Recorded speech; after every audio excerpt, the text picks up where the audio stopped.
Bom, o vídeo de ontem foi um resumo sobre o relatório preliminar do caso do Air India e muitas perguntas surgiram, principalmente se foi intencional por parte dos pilotos, se é seguro cortar o combustível do avião, do motor, no caso do avião, com apenas ali um botão, por que tem isso, se não deveria ter câmeras de segurança na cabine dos pilotos. Bom, o vídeo de hoje não é exatamente só para ficar respondendo esse tipo de pergunta, mas eu vou te trazer alguns fatos importantes, não só sobre esse acidente, quanto mostrar que já aconteceu várias vezes dos aviões ficarem sem os dois motores. Eu li muitos comentários, eu vou trazer então alguns fatos. O mais importante que todo mundo está querendo saber foi SUI, aquela palavrinha que infelizmente eu não posso falar por aqui.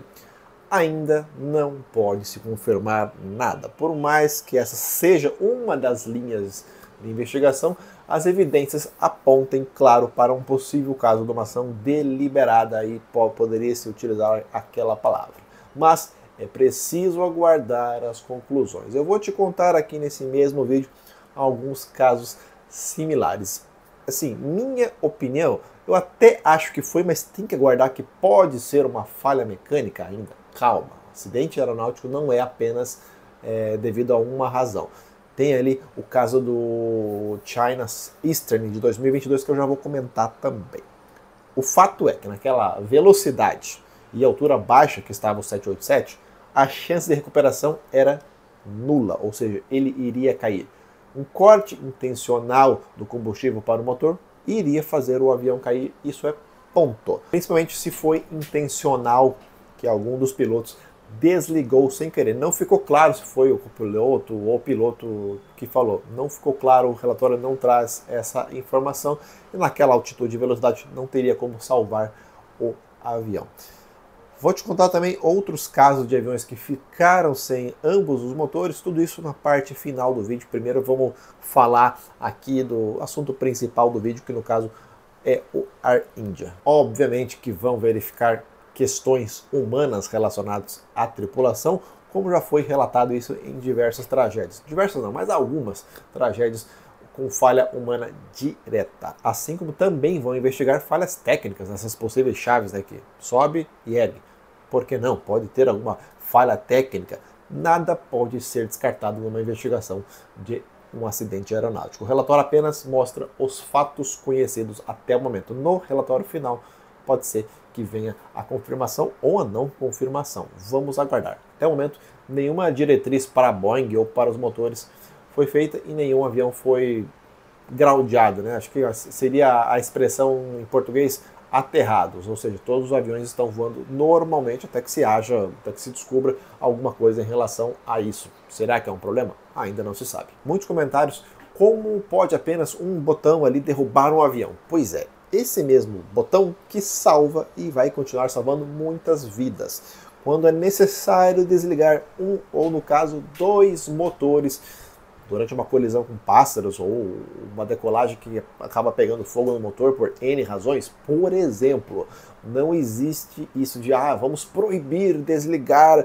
aquele botão a uma certa altitude e velocidade. Não existe. O que existe é centenas de engenheiros que constroem aviões. Gente, não é comentarista de rede social que vai achar a solução para aumentar a segurança aérea. Outra questão que eu quero comentar aqui é câmeras de segurança, vigilância, enfim, na cabine de comando. É um assunto até chato, eu nunca fiz vídeo sobre esse assunto, mas assim, por inúmeros motivos. Eu, quem sabe, até faço um vídeo exclusivo só falando por quê. Mas o áudio já é gravado e os dados também. Lembra que eu falei lá no vídeo dessa semana? Se apertar um botão, tem como saber que aquele botão foi apertado. Pois é, já são gravados. E outra, gravar um SUI não iria resolver absolutamente nada. Primeiro, você imagina essas imagens circulando na internet de pilotos jogando o avião no chão ali até a parte final. Como se fosse fácil fazer, também não é nada fácil você gravar tudo isso aí. Hoje em dia também, eu não duvido nada que as pessoas iriam publicar isso aí a fim de ganhar algum dinheiro vendendo essas imagens para alguma grande emissora de televisão ou mídia, enfim, não duvido de nada. E outra, as imagens não vão trazer a vida de volta de ninguém. Não só nesse acidente, sei lá, no futuro acidente que vai acontecer, que já instalaram câmera. Não vai trazer nada. É um assunto polêmico e a chance de que se colocar câmeras para gravar os pilotos é praticamente nula. Já foi discutido isso? Não. Se você estiver curioso, pergunte para qualquer inteligência artificial por que não existem câmeras a bordo na cabine dos pilotos. Eu tenho quase certeza que você vai concordar com o que a inteligência artificial vai te responder. Eu li comentários também aí de gente pedindo até um terceiro piloto, cara, completamente irreal, e mais de um comentário falando isso, fora da realidade, que essas chaves deveriam ser separadas uma das outras, e somente um piloto poderia desligar, cara, poderia desligar uma por vez só por pilotos diferentes, cara, completamente irreal. Alguns comentários feitos, claro, por pessoas totalmente leigas, alguns bem ignorantes também. Para falar a verdade, é só parar e pensar um pouquinho. Você imagina duas chaves que não possam ser desligadas pelo mesmo piloto. Não dá, né, gente? Bom, mas aquele negócio. Hoje todo mundo vira engenheiro aeronáutico, especialista em aviões da Boeing, em investigação de acidentes aeronáuticos. Amanhã todo mundo vai ser especialista em impostos, em IOF, depois todo mundo vira especialista em resgate de pessoas em vulcão. É sempre assim que funciona na internet. Se você abrir o X, o que você lê de groselha não está escrito. Agora deixa eu te contar outros casos que os aviões perderam ambos os motores. Vou falar só de casos de aviões bimotores, mas em outras condições, e os pilotos conseguiram pousar mesmo assim. Um dos mais famosos, o Air Canada 143, que aconteceu em 1983, teve pane seca devido a um erro de cálculo e reabastecimento. Ficou sem combustível e acabou pousando em segurança. Em 2001, teve o Air Transat 236, que teve vazamento de combustível, e o enorme jato planou por mais de 120 km, isso com 306 pessoas a bordo. 2009, eu acho que é o mais famoso de todos, o A320, que pousou no rio Hudson após a colisão com pássaros. E também dá para citar o TACA 110, que não é tão famoso, lá em 1988, que o avião ficou sem ambos os motores quando sobrevoava uma forte tempestade. Lembrando que na época, esse 737-300 era novidade. E o piloto conseguiu levar o jato até um gramado sem feridos graves. Foi tipo o rio Hudson, só que na grama. Fora o rio Hudson, que aconteceu numa altitude de 980 metros, quando atingiu os pássaros ali, os outros aconteceram em níveis muito mais altos. E um avião grande, basicamente, ele também é um grande planador. Portanto, situações onde é possível pousar o avião em segurança, como eu te mostrei. Aí, existiram outros casos de aviões que perderam também os motores, até 747, conseguiram religar após um tempo ali planando, perdendo um pouco de altitude. E no caso do Air India é aquilo. Se acontece numa outra altitude, numa outra velocidade, como no caso do rio Hudson, que já estava voando ali há poucos minutos, mas já estava mais alto e mais rápido, o final poderia ter sido, sim, bem diferente. Quem sabe o Air India poderia ter planado para um local seguro, como nesses casos que eu mostrei aqui, mas infelizmente não aconteceu isso lá na Índia. Bom, como eu citei no vídeo de ontem e agora também, vão investigar se foi intencional ou não, buscando, claro, aspectos psicológicos na vida dos pilotos. Claro que vão investigar também outros fatores envolvidos nessa tragédia. O que eu quero te mostrar agora, que eu prometi no começo desse vídeo, foram outros acidentes que já aconteceram envolvendo pilotos que derrubaram aviões de maneira intencional. O SUI, infelizmente, tem palavras que não dá para falar aqui nessa rede social. Funciona assim a internet hoje em dia. Então, caso mais recente e ainda não confirmado, 2022, China Eastern, o voo 5735. Até então não existe uma explicação por parte das autoridades por que um 737-800 mergulhou, recuperou a altitude e voltou a cair, ceifando a vida de 132 pessoas. O caso aconteceu em março de 2022, já são 3 anos desde o acidente e a China não soltou nenhum relatório final. Pior, alegando agora questões de segurança nacional. No preliminar, foi informado que nada de anormal foi encontrado lá desse acidente na China. Bom, vindo da China, é até normal esse tipo de demora estranha. Se fosse ali alguma coisa relacionada com o avião em si, esse relatório quase certo que já teria revelado. Mas enfim, resumão aqui. Em 2015, o Germanwings 9525, nesse caso, o copiloto ficou sozinho na cabine de comando, trancando o piloto para fora e jogou o avião no chão intencionalmente. Em resumo, o piloto tinha uma doença que não poderia estar voando. Tem umas regras na Alemanha que eu não vou ficar explicando aqui, mas enfim. Ele havia pesquisado alguns dias antes da tragédia como cometer suicídio. Desde então, não é permitido um piloto ficar apenas na cabine durante o voo. Se um piloto vai no banheiro, tem que ter um comissário para ficar na cabine, no caso, com o outro piloto. 2014, Malaysia Airlines 370. Esse acredito que é o caso mais conhecido, mas ele é inconclusivo.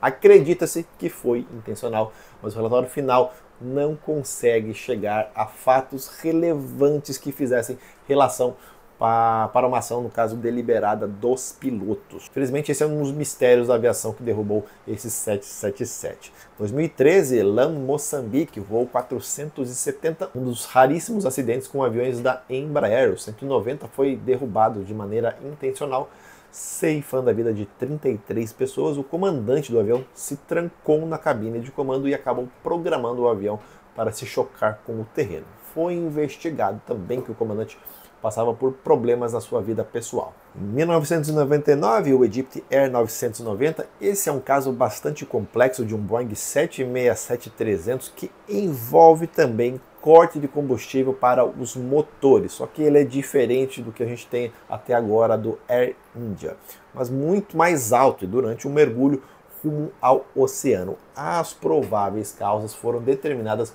como ação do piloto, mas o relatório não determinou por que o copiloto fez isso. Em 1997, Silk Air 185, apesar de não confirmada, a queda teria sido feita de maneira intencional pelo piloto que mergulhou o Boeing 737, matando todos os 104 ocupantes. Quando o copiloto havia saído do cockpit, o comandante passava por problemas financeiros, mas os dados também foram inconclusivos nesse acidente. Em 1994, o Royal Amarok 630, quando um ATR-42 foi jogado ao chão de forma intencional pelo comandante, o copiloto ainda chegou a pedir ajuda ao saber das intenções do comandante, mas nada pôde ser feito. O Marrocos nega o fato e o avião não tinha problemas técnicos, segundo o relatório. Bom, e o último que eu quero citar, 1982, o Japan Airlines 350, dos 174 ocupantes de um DC-8 da Japan Airlines, 24 perderam a vida quando o piloto deliberadamente colocou os motores em marcha lenta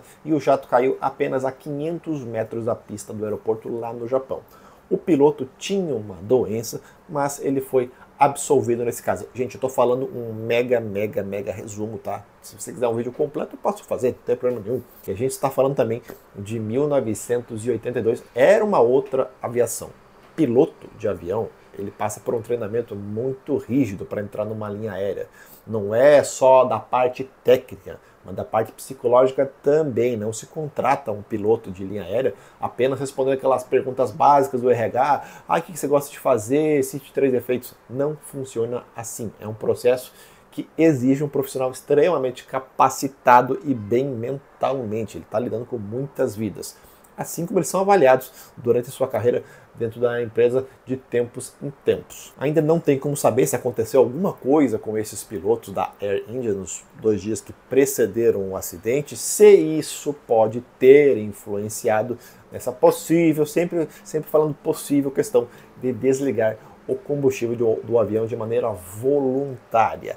Agora é aguardar as respostas da investigação. No vídeo de ontem até citei, eu até fiquei surpreso que a investigação preliminar já soltou alguns dados que ela, digamos, poderia não soltar. Nesse momento apenas omitiu se foi o copiloto ou o piloto que falou aquela frase, não fui, eu não desliguei o combustível para os motores.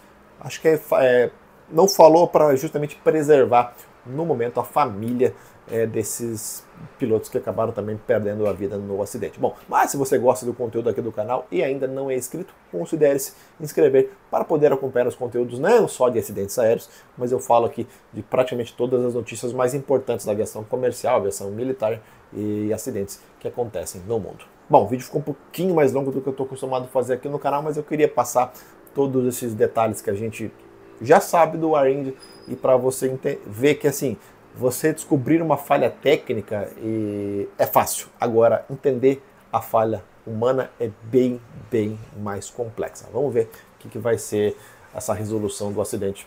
Provavelmente, sei lá, 1 ou 2 anos até a gente ter as respostas reais do que aconteceu com o Air India.